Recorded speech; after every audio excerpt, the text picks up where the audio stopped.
Mga idol, good afternoon po sa inyo. May request po ngayon. Hindi talaga ako makapaniwala nito mga idol. Baka nakakita rin po kayo nito. Itong nakita po yung nag-request sa atin. Namataan talaga nila sa lugar nila. Yung pagkulay pula ang kalangitan. At 3 beses pa ito nakita niya na tumulo.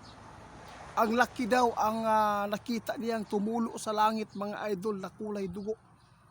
Kaya nababahala sila. O nababahala siya. Dahil ngayon lang daw siya nakakita ng ganitong klaseng kulay at nitulo pa. Anong ibig sabihin nito? Kaya pakinggan po ninyo si kaibigan mga idol. Nirequest ko talaga ito kasi kinakabahan ako. Hindi ako makapaniwala kung idol, kung totoo man po yan mga idol, maghanda na lang tayong lahat mga idol. Hindi po yan porket dyan nangyari ang pagtulo o pagkakulay dugo sa lugar ninyo ang kalangitan, doon na mangyayari ang sakuna. Ibig sabihin nito, may sakuna pang na pinakamalala na iyak-iyakan at dugo. Ito mga idol, buhay natin yan. Kapag yun po ang tumulo, talagang na marami pong mga kababalagan pa ang ating masasagupa pala dito. Kaibigan, grabe hindi ako makapaniwala dito mga kaibigan. Kasi mayroon pong nag-request sa atin. Bisaya man eh guys, Bisaya. Bisaya di mga idol ang nag-request sa ani. Kaibigan, mayroon po siyang nakita ba na grabe daw ang pagkakulay sa dugo sa kalangitan at 3 beses daw nakita niya ang pagtulo. Anong ibig sabihin nito? Ha? Totoo yan? Patay na. Mga idol, ito po sinabi ng ating kaibigan. Masamang sign po yan. Talagang marami po talaga ang bubuhos na luha. Buhay po yan mga idol. Mag-ingat po tayo. Hindi po natin alam kung ano po pa ang mangyayari po dito sa mundo natin. Porket nandyan po, kaibigan, di ba sinabi po ninyo, porket nandyan po nangyayari at nakikita ang mga kababalaghan po mga kulay, doon mangyayari. Posibleng hindi, di ba? Ha? Kaibigan?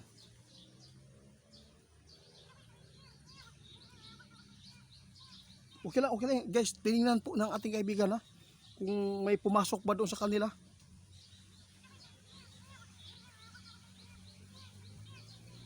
Wala daw nakita si kaibigan na may pagpula sa langit dito sa Kabisayan. Wala man daw idol. Kaya pag binuang idol kay dili maayo na. Oo nga, sa tama po din, no? Guys, sabi po natin kaibigan, tama po nang gisulti sa itong amigo nga di po tanan diri iti at ato ang maditik diretso.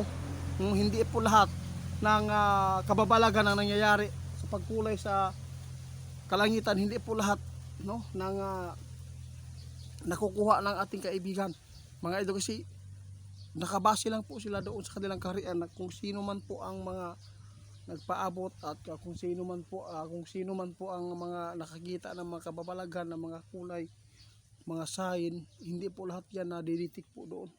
Kaya pala, pero wag ka daw magbiro idol ha. Hindi po yan maganda. Totoo po talaga yan idol. Masama po daw sign yan. May mga masasama pang mangyayari. Ingat po tayo sa lindol mga idol ha. Hindi po maganda itong ipinapaabot sa atin ngayon ng mga supporters natin. Kababalagan po ito. Tapos mayroon pang isa nagpaabot kaibigan. Oo, mayroon po nakita silang isda na malaki, no? Anong isda ba yun? Namatay. Anong ibig sabihin nito kaibigan? O, tingnan po niyo mga idol ha. Ang isda na nakita ninyo dyan,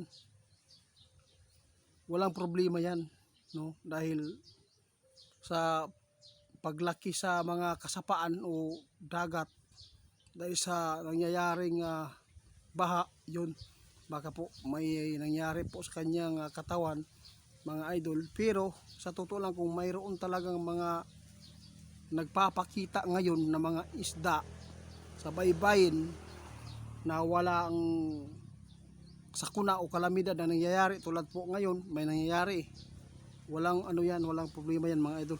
Pero kung magpapakita ang isda na wala po mga sakuna, wala po mga nangyayari pag lindol, walang nangyayaring baha kana, pag yan po makakita kayo na maganda po ang panahon, masama po ang sign yan, no? Talagang marami po ang ibig sabihin yan mga idol. Posible lumaki ang tubig, pagbaha, landslide, yun.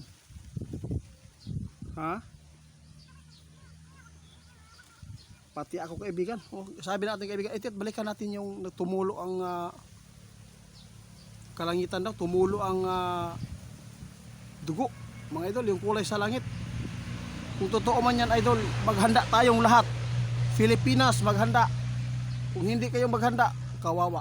Dahil itong sign na to mga idol, kung totoo po, kung hindi ito biro-biro ng isang babae na nagpaabot sa atin, talagang napakasama talaga daw ito.